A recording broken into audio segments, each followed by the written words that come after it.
ይሄንን እንሰማዋለን። በደንብ አዳምጡት እና እንመለሳለን። ምክንያቱም በጣም ሰው ነው ሜንሽን ያደረገኝ ኮሜንት ሲሰጥበት ነበረ አቋሚ ምን እንደሆነ ስለሚታወቅ ክቡር ጠቅላይ ሚኒስትሩም ወርድ ባይ ወርድ ደግመውታል። እኔ መሪ ፖድካስት ላይ ሳወራው የነበረ ነገር ነበርና በሌላ ቪዲዮ ላይ በጣም በተደጋጋሚ ሰራበት እናንተም ታውቁታላችሁ። ነገር ግን ቪዲዮውን ሰምተን እንመለስ። እንዲደርሳቸው ግን እፈልጋለሁ ቪዲዮና ሼር አድርጉልኝ በደንብ ይደርሳቸዋል።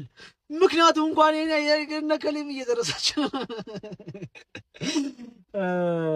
እሺ እንስማ። መጀመሪያ የኛ ነጋዴዎች አስቡበት። በብዙ ፕሮዳክት 100% ፕሮፊት ማርጂን ይያዛል። ማትረፍ አለባችሁ፣ መጠቀም አለባችሁ። ትክክል ነው። ፕሮፊት ማርጂናችሁ ግን ትክክለኛ ይሁን። በአንድ ጊዜ ብቻችሁን ለማደግ የሚደረግ ጥረት በጥቅል ጎጂ እንጂ ጠቃሚ አይደለም። እንታወቅ፣ ነጋዴዎች ነን። ለህዝብ ብለን የምናደርገው አንዳችም ነገር የለም። እንደዚህ ፈገግ ብዬ ምናምን ማወራው መስላችሁ ድርቅ እንዳይል ነው። ምክንያቱም መስላችሁ የሆነ እንትን ፖለቲካ ላላማስመሰል ነው። አዎ ስሜቴ ነው። ግን ይድረሳቸው ክቡር ጠቅላይ ሚኒስትሩ ይስሙት። ማለት ይሄንን ጨዋታ ነጋዴው ለህዝብ ብሎ የሚያደርገው አንዳችም ነገር የለም። ክቡር ጠቅላይ ሚኒስትር ምንም። ህዝብ ግን ለነጋዴ ብሎ የሚያደርገው ማአት ነገር አለ። ኢቭን ዊዝን ዋን ናይት 100 እና 200% ጨምሮበት እንኳን ይገዛል። ለምን ብሎ እንኳን የሚያድም አይደለም። አልገዛም የሚል ህዝብ አይደለም። የኢትዮጵያ ህዝብ እጅግ በጣም የሚያሳዝን ህዝብ ነው። ለምን ብሎ እንኳን የማይጠይቅ ማህበረሰብ ነው።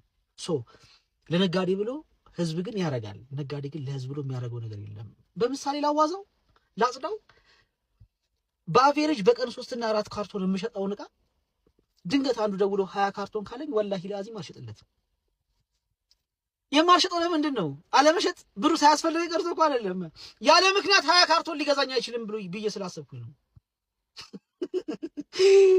ለኮሜንት አትቸኩሉ። ይላችሁ ማለት በጣም ነው የምወዳችሁ የማከብራችሁ። በየትኛውም ቢሮክራሲ ማለት ነው እጅግ በጣም በቆሸሸና በተዝረከረከ የባንክ ስርዓት እንዲሁም ደግሞ እዚህ ግባ በማይባል የገቢዎችና የጉምሩክ ስርዓት ውስጥ እንኳን ተጋፍጣችሁ እየሰራችሁ ነው። ምንም ጥያቄ የለውም። ይሄንን የሚሸፋፍን የሚደባብስም የለም።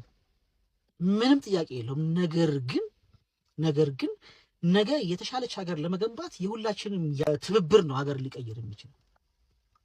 ምክንያቱም 100% ፕሮፊት ማርጂን ሃው ይሽጡ። በዘርፉ አዳዲስ ኢምፖርተሮችን ማስገባት ነው ትልቁ መፍትሄ። የለፋው እየደከምኩ ያለሁት እሱ ኦልሞስት 14-15ኛ ዙር ቀልድ አይደለም። አዳዲስ ከባህር ዳር፣ ከሐዋሳ፣ ከሻሸመኔ ከምናምን ሰዎችን ይዘው እየሄድን እኮ ኢምፖርት እያደረግን ነው። ታይቶ በማይታወቅ ሁኔታ እኮ አምቦ ላይ ኮንቴነር ይራገፋል። ባህር ዳር ላይ ለ4-5ኛ ጊዜ እኮ እየተራገፈ ነው። ደሴና ኮምቦልቻ ላይ እየተራገፈ እኮ ነው። ሻሸመኔ ኖርማል ነው። ክቡር